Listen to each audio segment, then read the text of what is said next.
Hey, gonna look at something that I know people remember, and I think Joe Quesada was hoping would be maybe a bigger thing than it actually was. Speaking of bigger thing, we'll talk about the size of Daredevil here in a minute, but Daredevil Father by Joe Quesada. So Joe Quesada, he got the Marvel Knights thing going on and did the story with Kevin Smith that he drew, which I thought was incredibly interesting. I enjoyed that a lot. And at the time, it was a really big deal. And then Joe Quesada went on to, take control of Marvel. And in my opinion, he brought a lot of good stuff on, books, characters, creators. I think he kind of helped save the company in a way. As far as I was concerned, I remember there's a lot of interesting stuff going on. And at some point, he decided he needed to write a story, and he wanted to do Daredevil. So, and he also wanted to. I believe this is dedicated to his father, and he had something to say. So he kind of took some of his own thoughts and worked it into a story with Daredevil. And artistically, there's a lot of interesting things going on. Um, I can tend to only get 3 covers at a time in frame. These are all kind of cool. My favorite is this one by far. Love the angle, love the upside down, love how it's just red and white. The face there is pretty cool. I don't know what happened. They must have decided after the fact, but you'll note on issue 1, it says right here, 1 of 5, and then everyone after that is of 6. And I don't know how, but I only ended up with the first 5. If I have issue 6, I don't know what the hell's in or what's going on. There's a lot of story going on in these that I'm not going to get into. We're just going to flip through these for the art because I like Joe Quesada a lot. He did a thing in this specifically. He did a couple things I think that are really cool, and then a thing or two that I get his idea, his motivation, and I appreciate a lot an artist trying something different. He's like, I'm going to try something new, something that you don't expect. So what I think they did good is he's got Danny Miki on inks. It says it right here in the bottom corner, Quesada and Miki. Danny Miki is one hell of a precise, controlled, awesome inker. And if I remember correctly, I did a quick flip through these and was looking for some place to where it said it in the books, and it doesn't. But I absolutely remember, it was probably in Wizard or some bullshit, where Joe Quesada was saying he's trying some new stuff with penciling and his storytelling to do something new. And he said in somewhere that he told Danny Miki, he's like, if I'm trying something new, so are you. Do something different, something unique with your approach to inking my work. And it's hard to explain. If you're an artist, especially a comic artist, I'm sure you could pick up on it. If you're just kind of a casual reader, like you love comics and you look at artwork and you go, oh yeah, it looks great. But if you don't know the specific intricacies of what it's like to ink a book, you may not notice it or care. But having read that, I can look at the inking on this, and this is not the best example, but it's got some really rough edges, some scratchy stuff, some dry brush effect. He's not just doing your typical slick, Hunt 102 inking or brush inking. He's trying different things, as I said, at the request of Joe Quesada. He also brought on the colorist Richard Isanove, Isanove, Isanove, is that how you say his name? And he does some really interesting stuff with these. It says painted colors in the book. So I'm wondering if they took the artwork and then transferred it over, because there's some pages that look like it's actual watercolor. And I know a regular comic book board isn't the best to take watercolor, so I wonder if they transferred over to watercolor board and then let him paint over that. There's some stuff that looks really good. But then the thing that Quesada did, as you can see right there, what in the hulking fuck is that Daredevil? Like, yes, that is Daredevil. What in the fuck of fucks is going on? So he said he's taking a visual, he's doing something visually different with Daredevil. I think he said people may or may not like it, but he wants to try it. He gave an example. He says, just say you're an everyday schlub. Like, guys, I say that. If there's one woman watching this right now, would you please comment and just say hi? I look at the analytics of my videos, and it says recently like 100% male. So, I've seen one name pop up, Danielle. Anyway, I'm just trailing off. But I am talking about what he was saying. He's like, so imagine you're a guy and you're just wearing like jeans and a t-shirt. You look like an everyday guy. But he says, but then go get cleaned up and put on a tuxedo.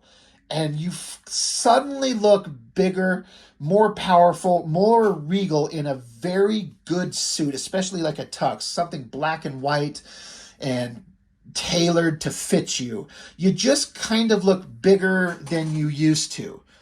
So he's like, that's what he's doing with Daredevil. When he puts on his Daredevil costume, he's drawing him like this hulking monster, as if the costume, in a way, kind of makes him bigger than he is. I appreciate the idea. I appreciate there's a motivation, there's a reason behind it, and it's an attempt to do something different. I think it fucking sucks. It does not look like the character. And he doesn't stick to this 100% of the time. There's some moments where he looks kind of normal, but that's a big hulking Daredevil, but not too bad. But compared to that, I respect it. He can draw the heavy shadows, the lighting, the anatomy, the angles, the storytelling, the backgrounds. He can draw it all. He's trying something new. I just think it does not work. But these big double-page spreads, I believe that's supposed to be a flashback of his father slapping the shit out of him, making him beating him up and turning him into kind of who he becomes. That's a hell of a drawing. I like the face and like the foreshortening of the arm, the big giant hand. Like, it looks good. I like the color tones. And then this shot of, I think this is supposed to be his dad, roughing up a guy. Looks good. Another big spread. The hands of him, Matt Murdock as a kid, pushing the guy. Like, at a glance, you could almost like, is this Daredevil? Because he's got the glasses and a cane, but this is the guy whose life he saved with the toxic goo coming at him to make him be Daredevil. But just as a visual piece of artwork, the drawing looks great. The coloring looks great. It's a great spread. Looks fantastic. And then there's that toxic waste. The color is looking really good. He's talking about how his senses, his nose, his sense of taste, sounds, touch. He's like, makes you realize how eyesight can just sort of get in your way. Sure. And like he's a very angular, blocky figure, almost like a Bruce Timm Batman kind of thing. Again, I respect it. I don't like it. Let's see if we can show you some of the close-up. I hope it comes across as rough, almost like I say, dry brush inking line. Like, Danny Miki, like, he was instructed to kind of try something different, and he did. Love this shot. Underlit city, black, dark roofs, and him just diving off. And he looks more proportionate. I also liked, I don't know, I haven't read the entirety of Frank Miller's run, but that's like the gold standard. But I've seen Joe Quesada do it in the Kevin Smith books where, like, he'll do things where his outfit is all black except like his little billy club pouch or his boots or his gloves. I like that visual look. I love this whole shot. Like, it's just all these splash pages to open it up. Daredevil Father, Chapter 1, Father's Day, dedicated to the loving memory of my father, Jose Luis Quesada. So I like that he's got something that he's thinking of his own father, writing a story of Daredevil, who he's got a very close connection to, and about Daredevil's father and the whole connection of him. That's interesting. Now, these shots of Daredevil here, this is like regular proportions, and I think Joe Quesada does a great Daredevil. He's nimble and flipping around, and the lighting looks great. Like, I don't know. He for me, top 3 Daredevil artists ever, if you ask me. I say that not liking this hulking monster that he draws. I'm going to flip this over because, of course, it's supposed to be upside down to give you a sense of him diving off the roof and kind of, like off balance. But, I mean, look at that. if it was just shrunk down to normal, regular, superheroic proportions. I love the lighting. I hope that my camera's picking up like these color tones. It looks like it's watercolored. And I love that idea. I love the inking. I love the shadows. Frankenstein monster proportions on him.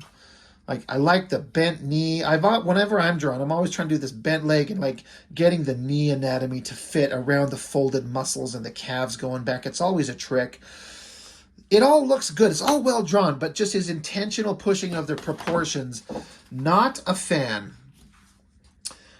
I love these up shots, the city shot, his shadow being cast on the wall.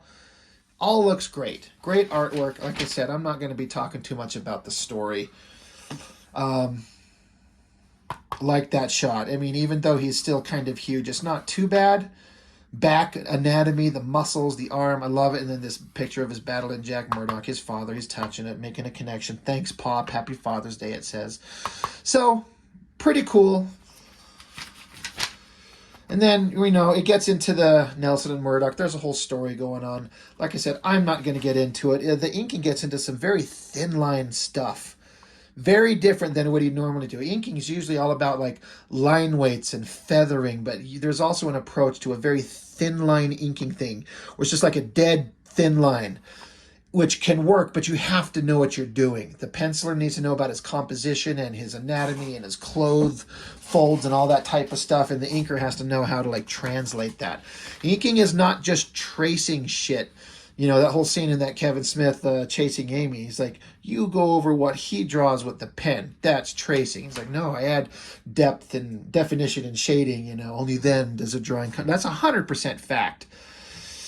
I love all the facial shots, the uplighting, the hair, the glasses. It all looks really good. Joe Quesada can draw. There's some versions of his artwork when he goes off and does Ash, which actually I think is before all this. I did not like Ash. I've actually dug those out and I've got them and I was going to look at them, but I actually stopped because the Cartoonist Kayfabe guys did it very recently. And I was just looking at it. I'm like, I don't like the artwork here. I like it here. Quesada, like a lot of artists, goes through stages and waves. I looked at X Factor recently, inked by Al Milgram. I think those look really good. I like his Kevin Smith Daredevil stuff. I like everything about his artwork on these except for that hulking Daredevil version. But his stuff on Ash, I did not like at all. It just, something changed and it was this weird vibe that just sucked. I did not care for it all. But man, he can draw. I love this down angle shot. So again, I appreciate an artist taking the time to, I'm going to create a project. I'm going to create a story. I'm going to do some stuff and I'm going to try a thing. And even if it's not successful, you can respect the attempt. That's a pretty cool shot of Daredevil there. That's looking awesome. It always ended on kind of an interesting note right here. There's this big girl. Big girls need love too. She's all tied up and going to get some love. And then this guy that she's with, he decides to take her and take a knife to her eyeball. She screams, "I yarg, I yarg." So that's issue 1. We're just going to blow through the rest of these. Like I said, we're just here for artwork. It was 1 of 5. Now it's 2 of 6. Okay, that's cool. I feel like there's some kind of like, these are drawn in such a way. Candy Cotton and Randy for Candy.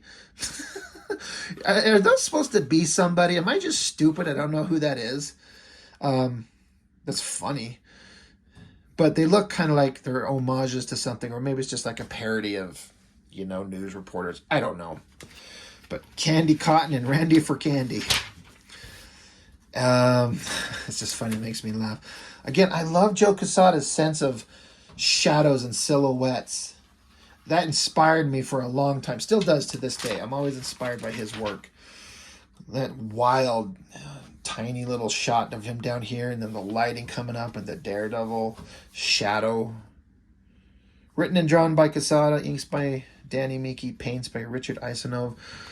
And then here you got Daredevil walking around. Thank God, like he's walking around butt-ass naked. Like, thank God he got the banister covering up his dingus, standing there like he doesn't have one right there. But The shadows, the lighting, the hand holding the cross, like that looks, it's so well drawn, and I love the painted work on it. Splash page of his drunken ass father, in his chair while he does work hitting the books. And then same kind of hand here out of the glove, then in the glove, and then look at that Daredevil. Holy God, look at that. Again, I know what he's trying to go for, and it's well drawn. He looks like a big monster, and the anatomy and the muscles, he's pushing it intentionally. He's just a regular dude here, but he puts on the outfit, and he becomes bigger than he is. Visually shown, not just metaphorically, not in reputation in the streets, but we're visually seeing him look bigger now that he's in his devil's costume. I like the idea. I hate the concept in realization, and I've said that, and you're probably going to hear me say it at least once or twice more. It's interesting, and it sucks. Love the shit out of this page. The coloring, the bricks everywhere, him running over the city, the boots. That's a great looking page. Kind of a repeat of that shot. We've seen that. I think that comes up a lot because he's reminiscing. I think he passes over the spots in the city where a lot of the stuff happens. He says, I've always been running after something when I should have had the good sense to run away. Oh, well. No use crying over spilled toxic waste. And if we didn't have that spilled toxic waste spilling down the sewers, we wouldn't have the Ninja Turtles, right? So, it all served lots of purposes. And again, here's Daredevil not looking like the giant hulking monster. He looks awesome. Like, these I kind of dig. Still a little bigger, a little thicker. I always like the way Quesada would show the stick being thrown and the wire cord flinging around. Very straight, angular anatomy on the arm. I like the collarbone and just the shadows on the anatomy, this arm coming forward, shoulders, biceps, forearms, hand. It's a tricky thing to draw, but if you nail it, it looks good. I love this silhouette. Again, black outfit and just the red straps of like his billy club holders and his belt. That looks awesome. I like this shot. Like, again, this coloring, it's like watercolor. He hears something going on, so he's got to go investigate. There's some kind of murder scene. He's checking it out. This scene, I bet it looks like he got like a friend, like a woman he knows, and he took pictures of her to be like the model for this. This doesn't look like normal Joe Quesada drawn female faces. This is referenced after somebody. And I like it. I appreciate it, but it stands out. I like these down shots here. Girl taking a drink and her hand on her face, the gesture, and then she's like, let's go back to my place, big guy. She's real world human attractive. I like the anatomy on the arm, the folds on the clothes. It all looks good. I appreciate that again, that's just guesswork on my part, but it looks like he's referencing after somebody, like pictures. And look at these visuals, like these giant eyes. Again, this more looks like pictures of actually somebody he probably photo referenced. I like these shots of the eyes and the coloring. Like this coloring right through here. Looks like watercolor. I like the reflection in the iris, the shadows on all of this. Really good stuff. Creepy looking face. And again, he can do the talking head stuff. It's a lot of stuff to draw. This woman wearing glasses, she takes them off to show she's got a black eye, so obviously she's getting the shit beat out of her somewhere. But, Daredevil tries to talk to her in private. She doesn't want to hear it. Just looks great as a spread. Great shadows, lighting, faces. Another, he likes to throw in a use of a good splash page to punctuate moments in the story. Great backgrounds. Like, Joe Quesada was going for it visually. He was going for it, and I don't feel like he was, I think he was putting in his best efforts. Like this, again, silhouette, like his pants, everything except his white shirt and his red tie. I love this shot of him jumping, like his little pointy boots. Looks really cool. I'd love to see the original black and white pages. Like he's after something, he's jumping, he's running, I like this shot of him like running across this like clothesline, knocking the clothes onto the ground, like, thanks, bud, you're fucking him up. This shot right here, I feel like this is like a Frank Miller homage again. Something here, this pose, maybe I'm just thinking of one of the Batman scenes from The Dark Knight or something like that. Pretty interesting looking. And again, I like the red tie. It works. More just great art going on as he's running around chasing the guy. But then he gets zapped by something and he falls and just bang, bang, bang, falls to the ground. And then we end on a big double page splash of like him in this dark foreground and then these guys in the background with all this energy lighting them up. Like, this is a giant head. Like, my whole fat hand. Somebody recently commented, I saw it only in passing, but I can't find the video that it was on. They asked if, like, do comics always feel like they're this small? Like, they look small on my video, or do I just have big, fat fucking hands? No, these are regular sized comics, but, you know, I got big hands.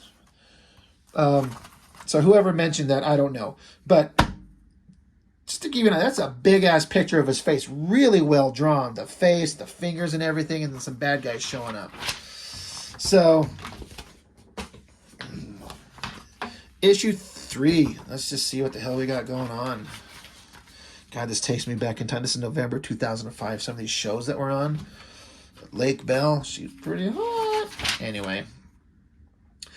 And this is where Quesada is doing like crazy, interesting, weird designs and weird proportions. Like this big hulking dude again. I keep saying that. I like these sizes. This cat staring at us is funny as shit. See, he's looking right at you. He's pulling a Liefeld. He's like, every scene, we're looking right at you, dude. But whoever these guys are, they're running into Daredevil. I don't know if they know that he's Daredevil. Whatever. They're talking. Fight happens. This is a little unclear. He's pushing these hard, angular shapes. Multiple silhouettes crossing over into each other. Like, this is Murdoch's left hand socking this guy. It's hard to read. It's cool, but it's also kind of not cool because it's hard to read. But he has to have some rumbles with these bad guys. I'm not going to get into it too much. I tried reading these again, and I just kind of I just wasn't into it. But if it was a really good story, I'd remember it. But I don't remember it being that awesome. But they're doing an interesting thing with colors here on the outfit. Fight, whatever. And then he gets away. Again, I like this down angle shot and the kind of like he's half in shadow, half not. The coloring on his head there. That's interesting. Very graphic design. Again, I'd love to see the originals on this. Very interesting things going on with color and inking in there. It might not show up on the camera. Another great, like, when he does these big visual double splash pages to punctuate a moment, and then this like sepia toned kind of coloring, looks great. I love, like, they look like kids, and the jackets look very realistic. The clothing, everything like that. The shoes, bunch of punk kids beating up on presumably little Matt Murdock. Another great shot. God, I hate these ads. Speaking of ads, you'll see one coming up that I think a lot of you probably forgot, but you'll see that and you're like, oh my God, that thing. But look at this, his face, this big muscular arm, and all the little hairs drawn on that. Like, it looks great. And this giant hand pointing at you. Sorry, I can't twist my hand around. It looks really good. Visually, I think that looks great. Repeating some of these images that we've seen.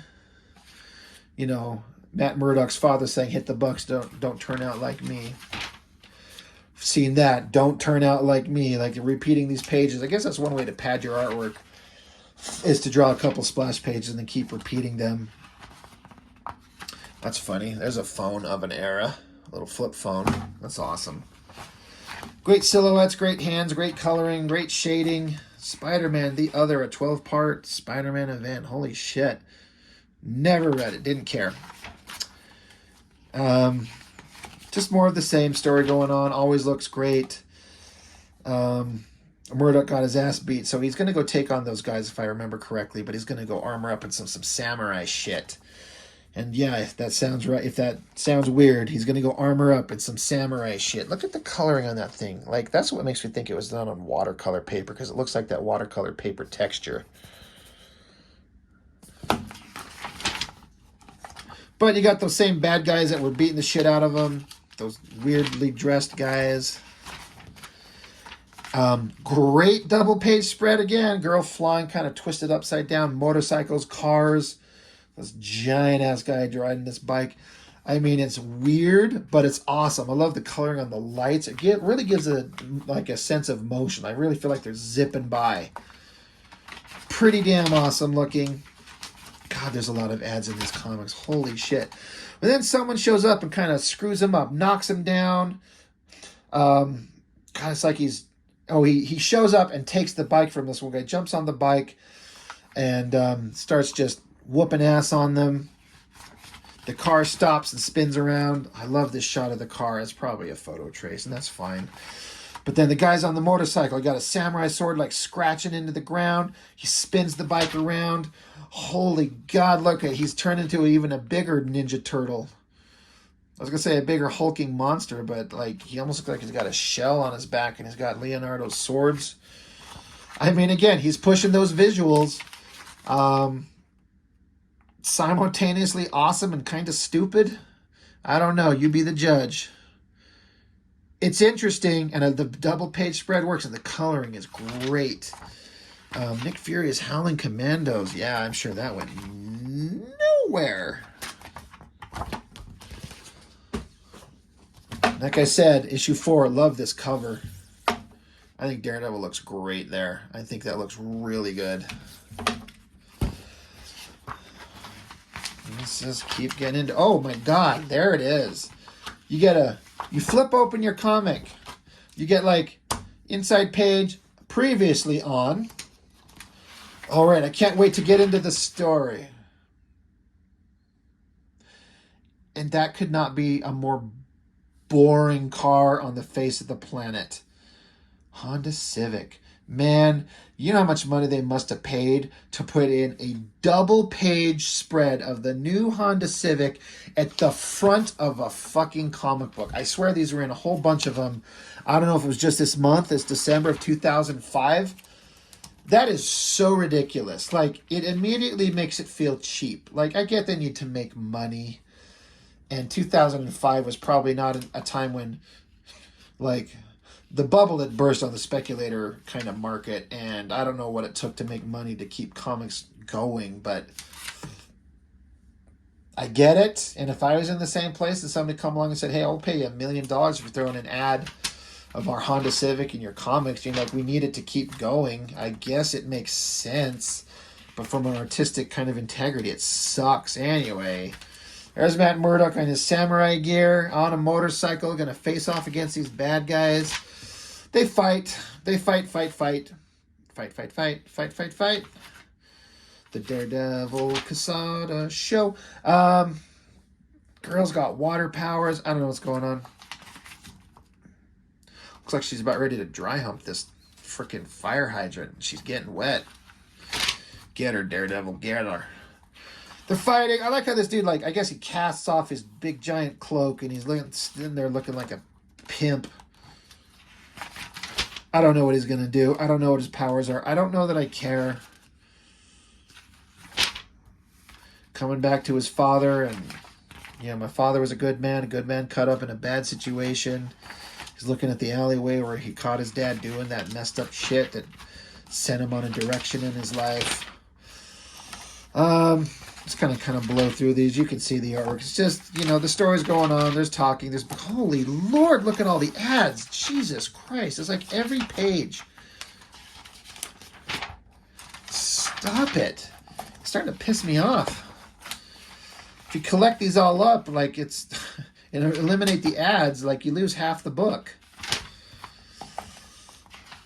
Literally every fucking page. Am I right? Holy shit. Okay, hold on.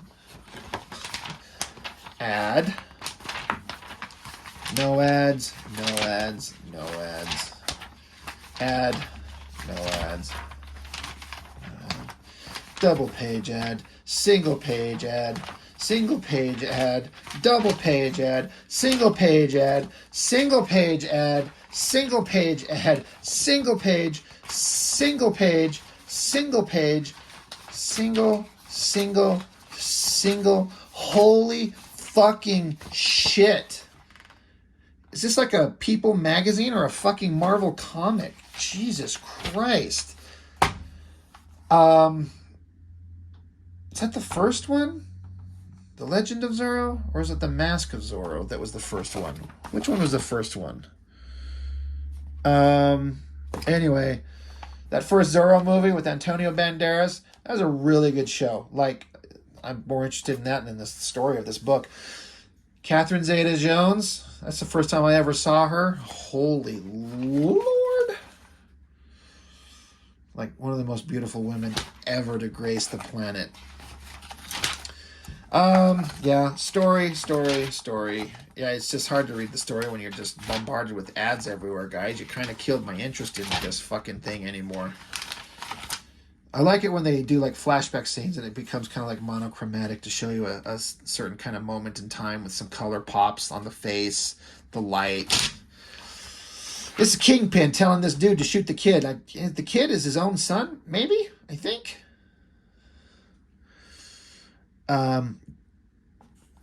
Yeah, Dad, what are you doing here? And Kingpin tells the guy, shoot your own kid. You dragged him into this. He can't live. Shoot him.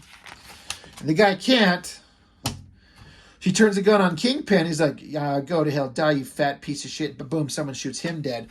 And then Kingpin's like, hey, kid, see you around. Of course, that's just setting up a future villain. And then there he is with his own dad is dead. And then in comes Daredevil because this is a flashback. So he's in that silly yellow outfit. And the kid's like, you're too late. And of course, this kid grows up to be some scummy bad guy in the future because that's how it would go. I cannot get over how many ads were in these books. Holy shit.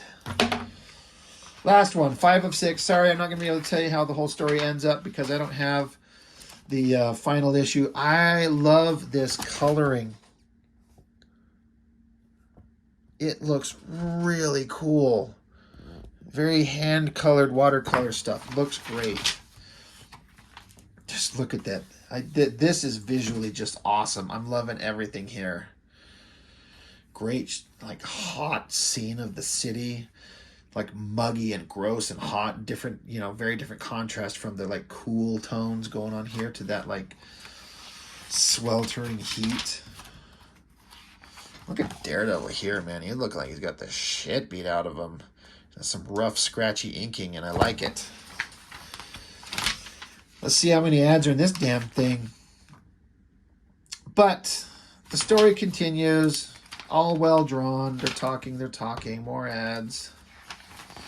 Another kitty. Joe Quesada likes to throw in his black and white kitty.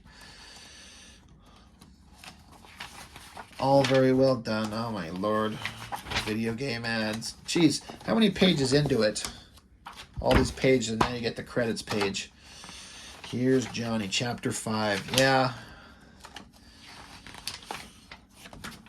Kind of ran out of things to say about it. It's just like, look at this artwork. It's well-drawn. Coloring's amazing. Ads just everywhere. Maybe slightly fewer in this one. Shadows of Colossus. My understanding is that was awesome. I'm not a gamer, though.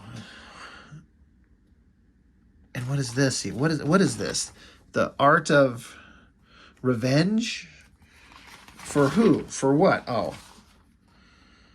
Jeez, that's just a lot. You have, like, you're paying for 2 pages spread out. So many ads in these books. It's ridiculous. I know, you got to make money. You're not making money on comics, so you're making money selling ad space, I guess. Well-drawn city scene. It's probably photo traced. I don't care. I like these close-ups of the face. These eyes, the nose. Looks good. Jeez, I thought that was Black Widow right there from the Marvel movies. Perfect Dark Zero. Man, that takes me back. And then whoever this is, I don't know what's going on. God, look at that. That must be photoshopped in the background. Be the One.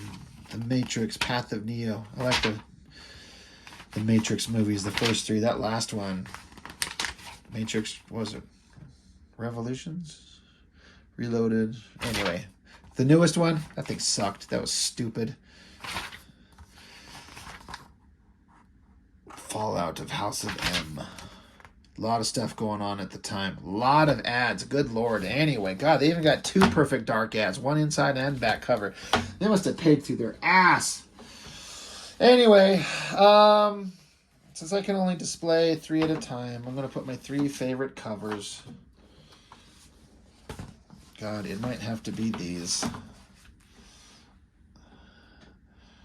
Fun, but ultimately kind of pointless, I guess. I mean, but good for Quesada. He gave it his all. He got quality inking team, great colors. He was trying his best. He drew really well. He tried something interesting. He tried something different.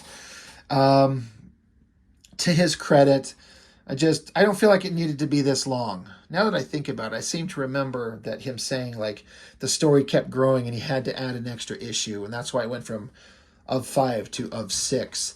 But just feels really unnecessarily padded out and not that interesting. But good for him for trying. You know, I hope he was like satisfied with his artistic, efforts. Like he put his heart and soul into it. I hope he's happy with it. It's worth a look. So, yeah, that's all. That's all I got. Daredevil Father. My favorite version of Daredevil, I got to be honest, is when Brian Bendis took over and was doing it with Alex Mayleave. I read that entire run for however many years they were on it. And that's the most I've ever felt like I understand this character in depth. This long, drawn-out breakdown of who the character is and going through some changes and making him awesome. I think Bendis' Daredevil with Alex Mayleave was incredible, and at some point we'll be looking at those. It's just so goddamn many books to look at. Anyway, that's it. That's all I got for now. Thank you.